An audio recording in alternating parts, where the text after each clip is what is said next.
are making a pinch pot. Start with a nicely compacted ball of clay, about the size of an orange. Placed it in the palm of my hands and gently pushed my thumb until I felt gentle pressure on the other palm. Then I'm going to begin pinching in overlapping fish scale style pinches while rotating the pot. So I'm pinching with the tips of my fingers, doesn't matter which hand, and switching hands can be easier on the hands. Beginning by opening the very bottom of the form, by pinching and rotating in overlapping pinches.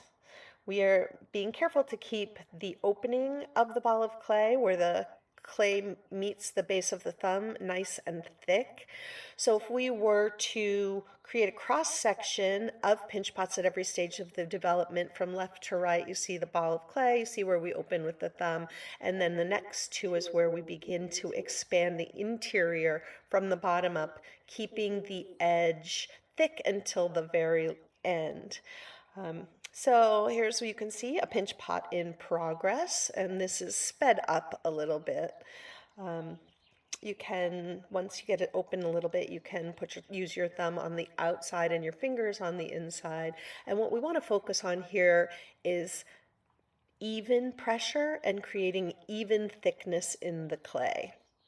You can see here that the rim remains thick as I switch hands and continue pinching with these little overlapping fish scale pinches, evaluating the thickness of the clay and being sure that it remains evenly thick. And then continuing until I get to the rim where I can begin thinning that rim. Sometimes you'll see a little bit of what looks like cracking along that rim, and you will think that maybe you need to add water, but really what that is lack of compression. So once you compress that rim, you shouldn't need to add any additional moisture here. And once you compress the rim, it should look just as smooth and even as the rest of the pot. So now I am finishing up by refining the rim of the pot and compressing that rim.